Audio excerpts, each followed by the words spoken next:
Olá, alunos do curso Técnica em Química, alunos cursando aí o quarto semestre. Então, para a aula de hoje, eu preparei esse vídeo gravando a tela do computador para mostrar para vocês um fluxograma que eu fiz da etapa de produção do etanol, das etapas de produção do etanol. Então, só para a gente se situar aqui, né, nós estamos aqui na apostilinha na página 26, né, sobre produção de etanol. Na aula passada nós falamos sobre produção do açúcar, né, e toda a introdução da importância dos micro-organismos aqui para procedimentos tecnológicos. Então, a gente vai falar sobre a produção de etanol, né, suas etapas e análises também que são necessárias, né, teóricas aqui.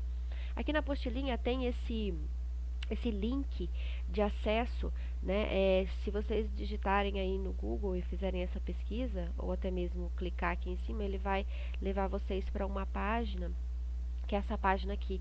Então ele traz bastante conteúdo sobre açúcar, etanol e bioeletricidade, tá? Então aqui, se você eu entrei aqui para ver, ele traz uma coletânea de reportagens, né, de notícias, de informações, né? Ó, saiba mais. Então, cada caixinha aqui traz uma informação, um histórico bem interessante para quem quiser se aprofundar um pouquinho sobre a cana, sobre a produção de etanol aqui, tá? Mas o que eu queria mostrar para vocês mesmo é aqui o diagrama, tá? O diagrama que eu montei, o fluxograma que eu montei da produção do etanol a partir da cana-de-açúcar. O etanol, ele não é produzido só a partir da cana, mas é o mais viável, tá? Pela quantidade que nós temos de matéria-prima disponível, pelo próprio processo de purificação, mas o etanol ele pode ser obtido de qualquer cultivar aí que tenha, né, carboidrato. Então, beterraba, batata, né, também é possível conseguir produzir o etanol, mas não que seja viável, mas é possível, tá? Porque todos eles têm sacarídeos. Então vamos lá, algumas etapas aqui elas se repetem, como acontece lá na produção do açúcar, né? Ela tá aqui também. A primeira aqui, a etapa de lavagem da cana. Então, a lavagem, esse processo é para retirar as impurezas. Então, ele possibilita a remoção de contaminantes. É a primeira etapa, uma etapa preliminar. E aí, dependendo da qualidade da água que você tem ali, os tratamentos depois serão mais drásticos ou não. Deixa eu só fazer uma explicação aqui. Eu deixei aqui também uma notinha colada para depois a gente conversar sobre as análises realizadas em cada etapa, né? Que é a última parte dessa apostila. Mas por enquanto vamos continuar aqui no fluxograma. Depois vem a etapa de moagem. Isso também, né, é necessário lá na etapa da produção do açúcar.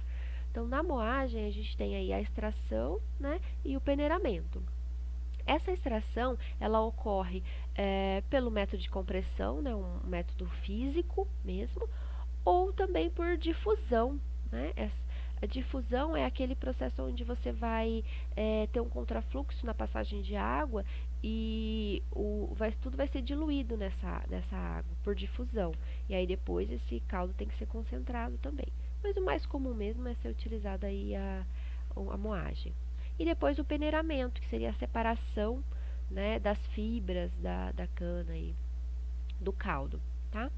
E aí esse caldo ele vai para um tratamento térmico, né, onde a gente tem aí o aumento de temperatura, ocorrem aí floculação de impurezas, tá? E em seguida a gente tem a etapa de resfriamento.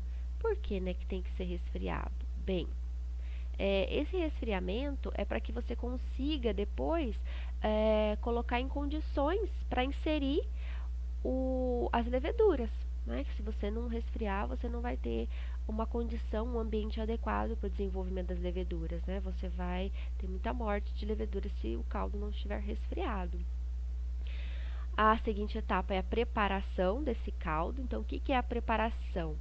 Então, você vai pegar aquele caldo tratado, mais o melaço, né, que sai lá da produção do açúcar, e mais água, tá? E isso tudo vai ser misturado, homogeneizado e mantido a uma temperatura, né, de em torno de 30 graus aí. E aí sim segue para a fermentação. Então, a fermentação do caldo, ele é o resultado aí da levedura, né? Que vai acontecer? A levedura, ela vai vai inverter a sacarose, né, em glicose e frutose, tá? Em monossacarídeos. Então, a sacarose é um disacarídeo. E aí ela vai ser quebrada em glicose e frutose, que são os monossacarídeos. E posteriormente, né, esses monossacarídeos, eles vão ser convertidos em etanol e dióxido de carbono. Então, tudo isso aí ocorre aí nas dornas de fermentação, né, juntamente com o caldo, né, e com a levedura. Bom, então fermentou, né, tá produzido ali, só que tá tudo misturado, né? Então, eles vão para uma etapa de centrifugação. Que legal, eu esqueci de colocar a etapa de centrifugação aqui no meu fluxograma, mas eu consigo pôr agora, até vocês vão ver aqui como é que eu vou fazer aqui no programinha, tá bom? Então, basicamente, o programinha, ele me permite, né, fazer essa movimentação. Então, deixa eu lá ver como é que eu vou fazer. Vou trazer para cá. Ó.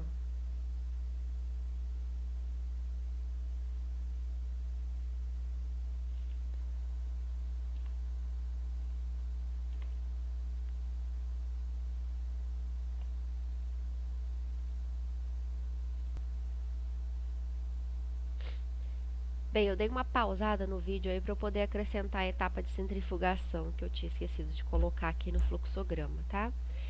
Então, fermentou, tá tudo misturado lá. Leveduras, o, o álcool, o melaço, tá tudo misturado. Então, a gente tem a etapa de centrifugação, que aí, aí a gente vai conseguir separar a levedura do mosto fermentado, né, e de uma solução aí de etanol, que a apostila fala aí em torno de 9%, né? E depois, aqui a gente tem, né, as leveduras, elas vão para até vou fazer uma outra correção aqui no meu fluxograma, porque eu acho que tem que separar essas etapas aqui só um pouquinho. Vou pausar o vídeo de novo.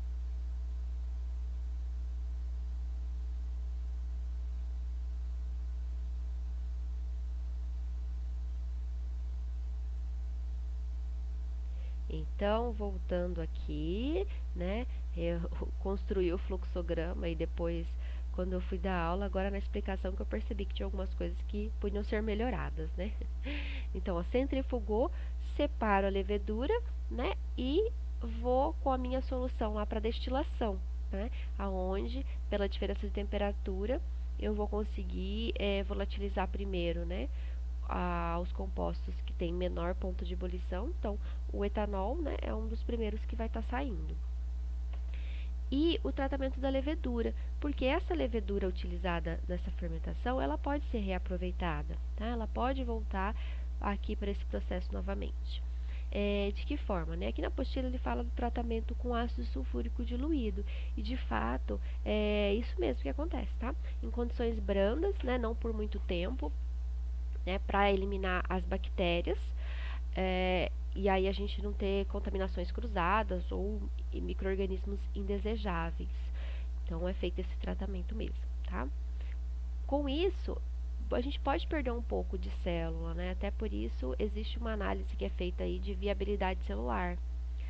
Então eu listei aqui as principais análises que a apostila traz, né? Alguma delas a gente já falou já em aula, né? Quando ele fala lá plaqueamento, ele basicamente ele tem um meio de cultura, como a gente tem lá nas plaquinhas, como a gente fez com o agar nutriente, né? E algumas amostras são coletadas e colocadas nessa plaquinha.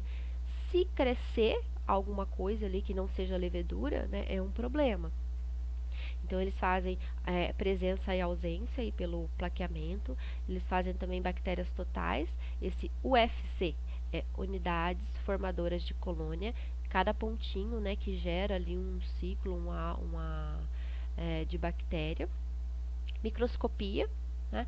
Então, é levado ao microscópio para visualizar, né, a presença, para tentar entender o que está ali presente de contaminação.